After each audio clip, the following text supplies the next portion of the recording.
الحمد للہ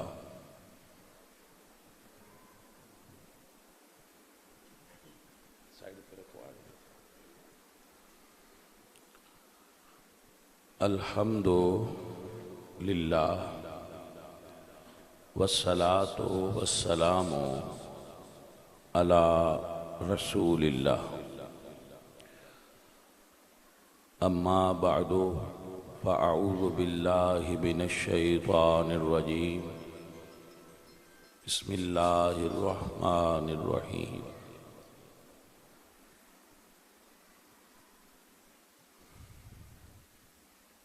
قال اللہ تعالی وتبارک وتعالی فی کلامہ المجید الا بذکر اللہ تطمئن القلوب صدق اللہ العظیم ان اللہ وملائکتہ یصلون علی النبی یا ایہا الذین آمنوا صلوا علیہ وسلموا تسلیما الصلاة والسلام علیک یا رسول اللہ وعلا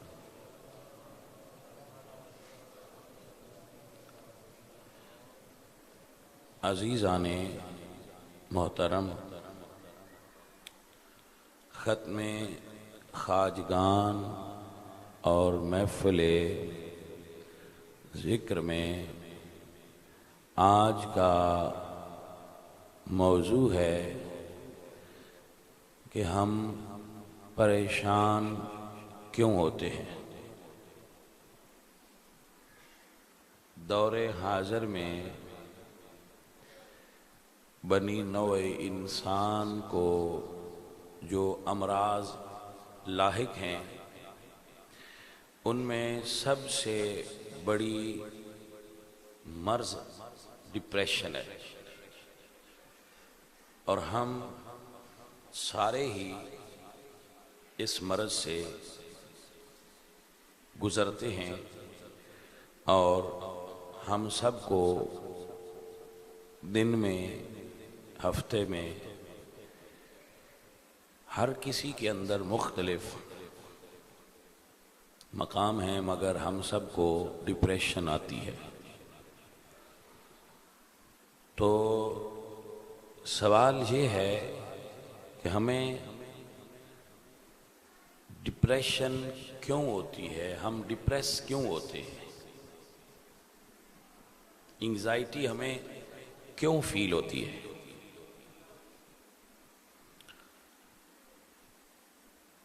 تو اس کے لیے ہمیں اپنی بنیادی غلطی کو سمجھنا پڑے گا۔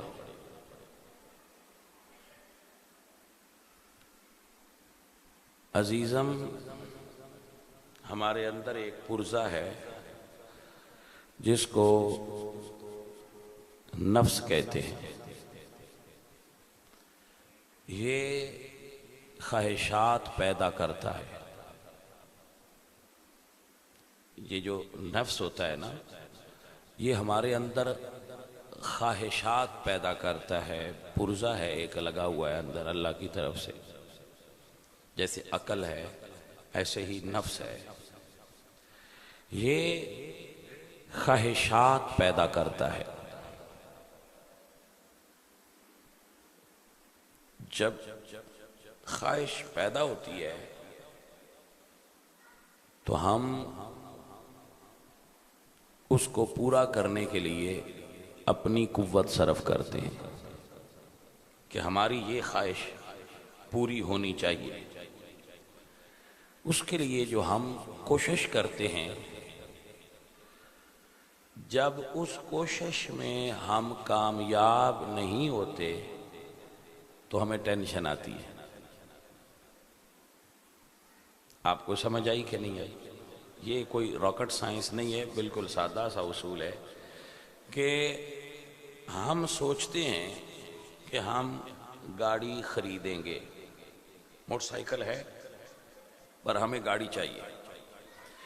ہم گاڑی خریدنے کے لیے بھاگ دوڑ کرتے ہیں۔ وہ جو ہماری بھاگ دوڑ ہے وہ کامیاب نہیں ہوتی.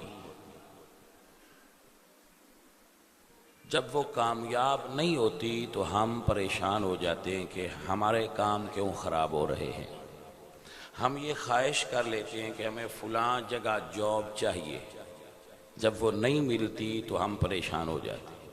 ہم خواہش کرتے ہیں کہ فلاں جگہ ہمارا نکاح ہو، جب وہاں نہیں ہوتا تو ہم ڈپریشن کا، انگزائٹی کا اور پریشانی کا شکار ہو جاتے ہیں. تو ایسے ہی ہے، آپ جتنی مثالیں لیتے جائیں، بیان کرتے جائیں، تو پرابلم کیا ہے کہ ہمارے اندر خواہش پیدا ہوتی ہے، اور جب وہ ہماری مرضی کے مطابق پوری نہیں ہوتی تو ہم پریشان ہوتے ہیں. تو حل کیا ہے؟ حل یہ ہے کہ خواہش کیجئے مگر اس کو پورا ہونے کی دعا کیجئے اور اللہ پر چھوڑ دیجئے کہ اگر وہ چاہے تو ہو جائے، وہ نہیں چاہتا تو نہ ہو. یہ ہے سمپل سا فارمولہ. یہ کوئی بڑی عجیب اور انوکھی بات نہیں ہے، سادہ سمپل فارمولہ ہے کہ اپنی خواہشات کو اللہ پر چھوڑیے، خود ان کو پورا کرنے کے لیے پریشان مت ہوں.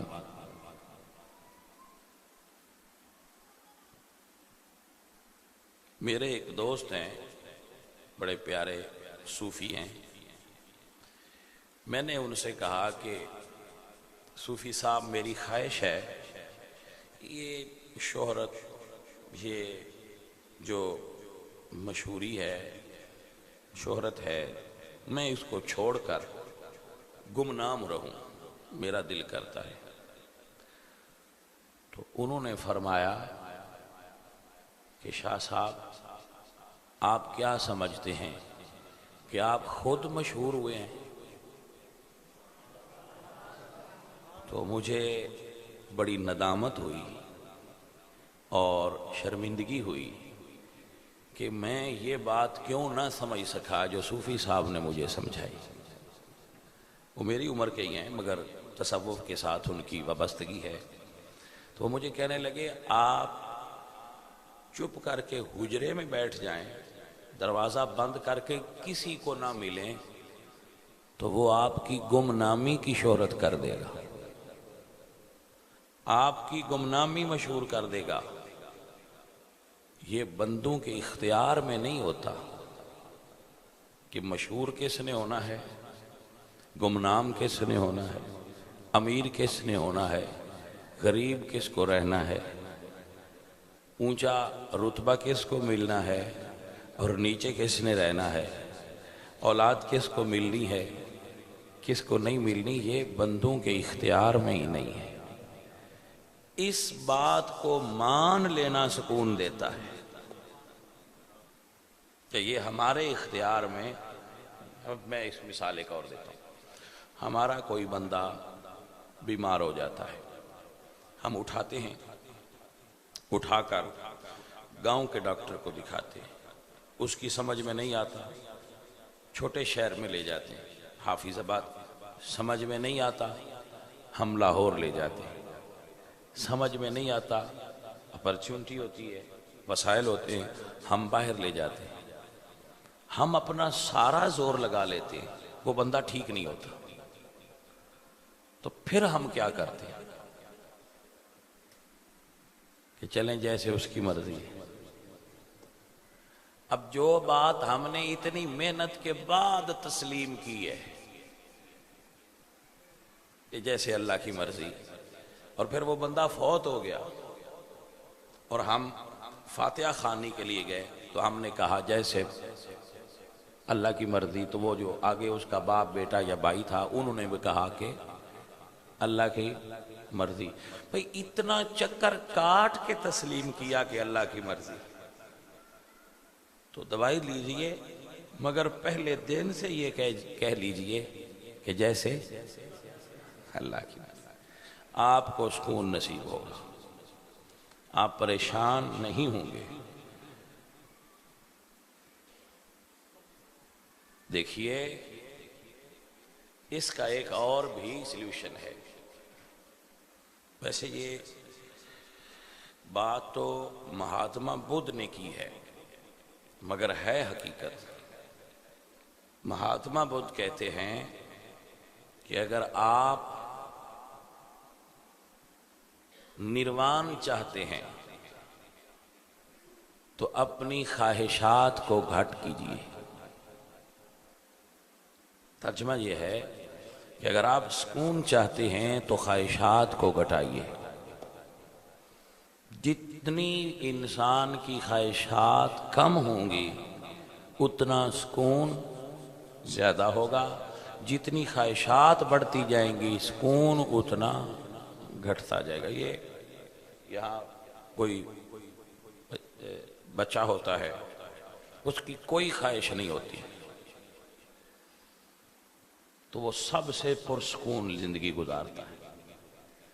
آپ نے سنا ہے نا کہ بچپن میں کوئی پریشانی نہیں ہوتی تو اس کی وجہ پہ غور نہیں کیا کہ کیوں پریشانی نہیں ہوتی. اس لیے کہ اس وقت خواہشات نہیں ہوتی.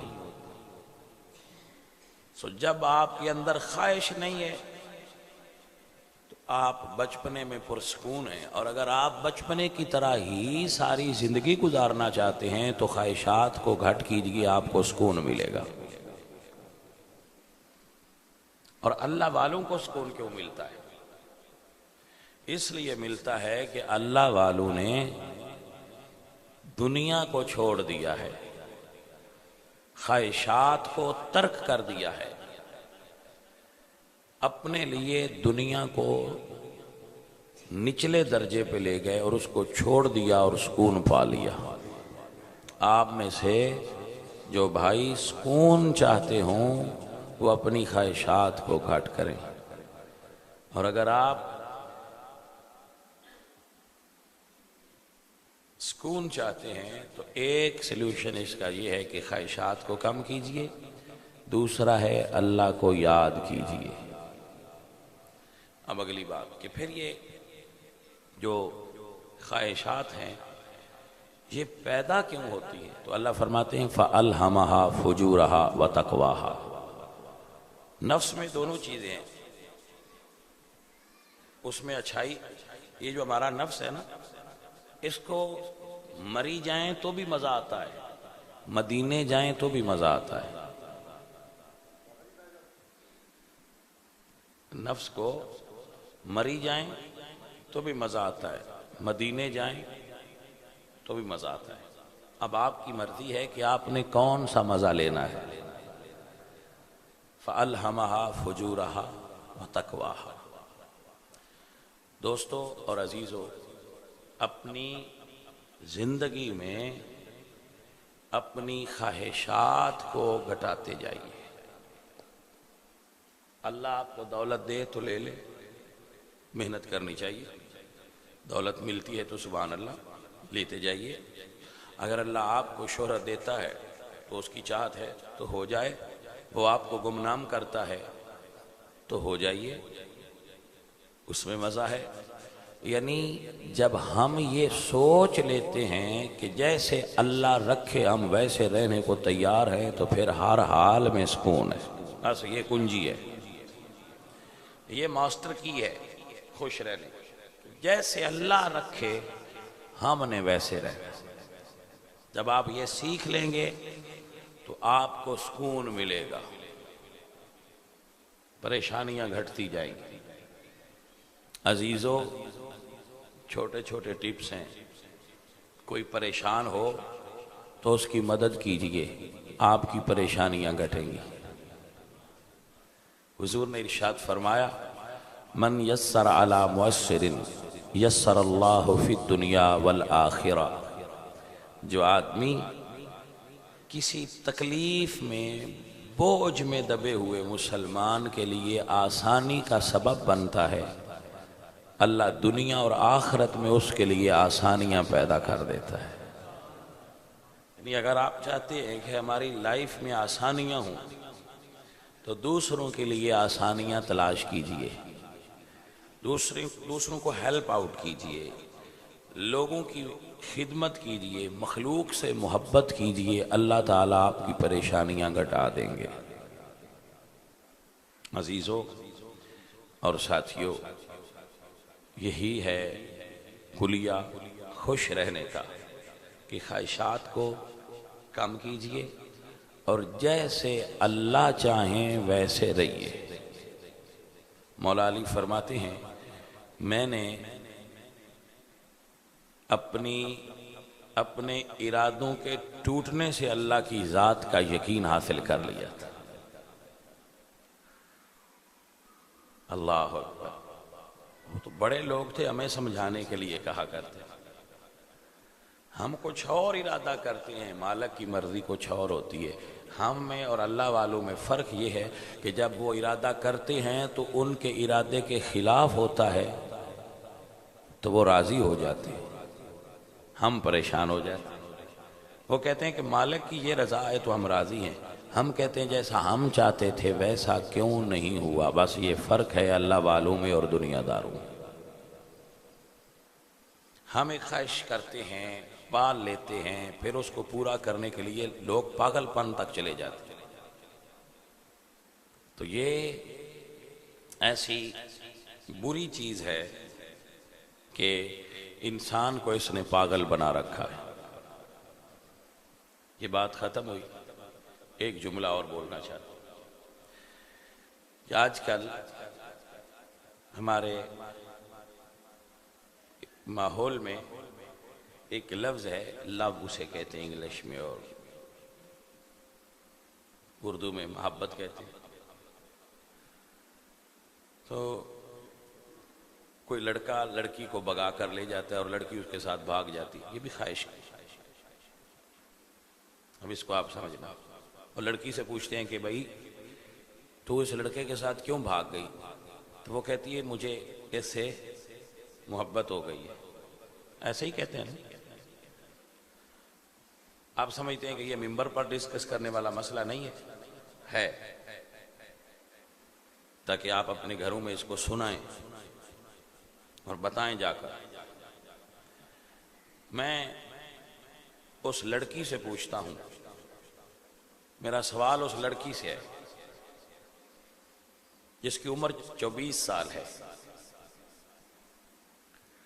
کہ جب تو اپنی ماں کے پیٹ میں تھی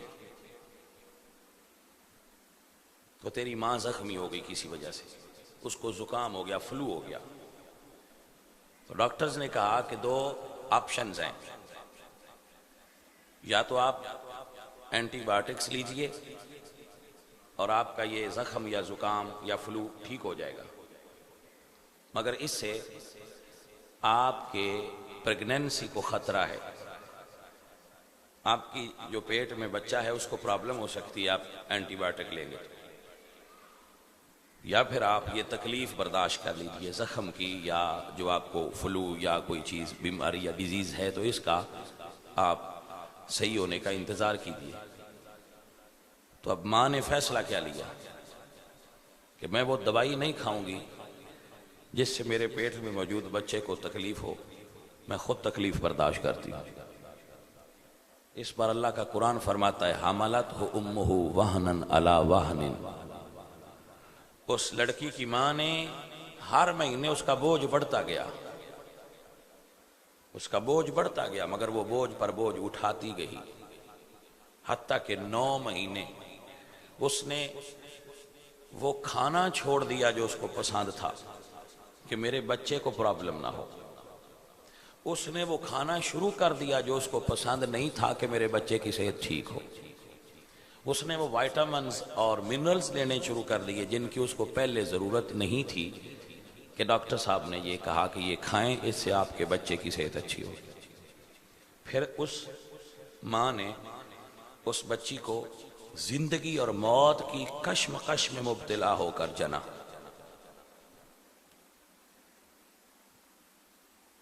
جو عورت ماں بنتی ہے نا،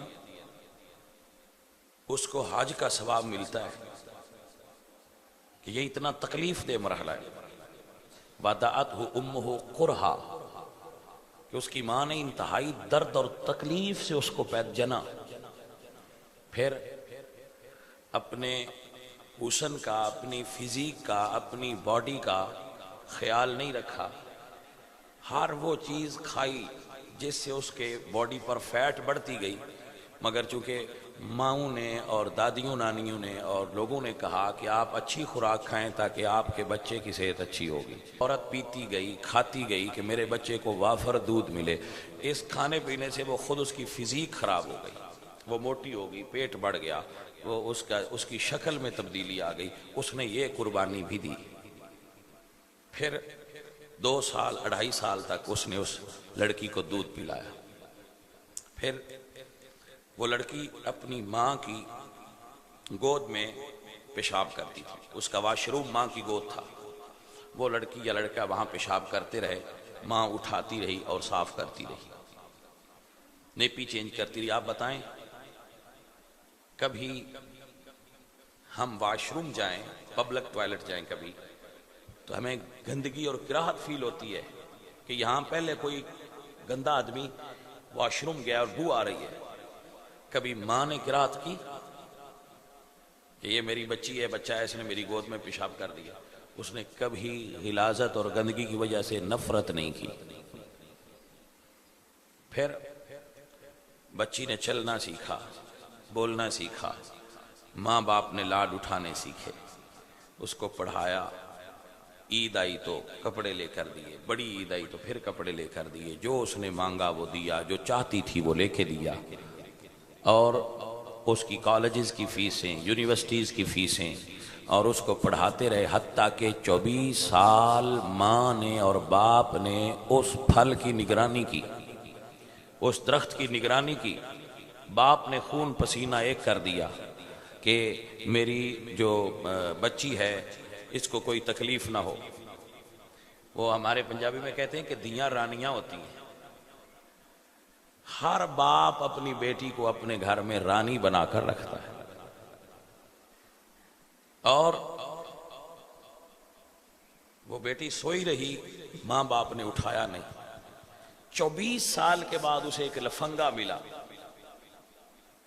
لوفر ملا، فیس بک پہ مل گیا، گلی میں مل گیا، محلے میں مل گیا۔ میں اسے لفنگا کیوں کہتا ہوں؟ اس لیے لفنگا کہتا ہوں کہ شریف لوگ ایسے شادیاں نہیں کرتے، شرفاء کے ہاں ایسا نہیں ہوتا۔ کوئی لفنگا ملا تو اس نے کہا کہ میں تم سے محبت کرتا ہوں، آئی لو یو کہا، تو لڑکی کو اس لفنگے کی آئی لو یو کے پھیر میں اور سحر میں اور دھوکے میں ماں کا وہ پیار بھول گیا،